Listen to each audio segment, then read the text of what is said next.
कालिका भगवती बागलुङ जाँदैछौँ।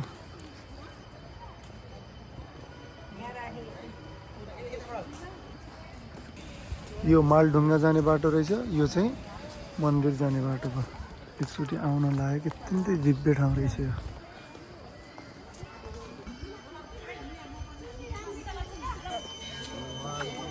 जय हनुमान।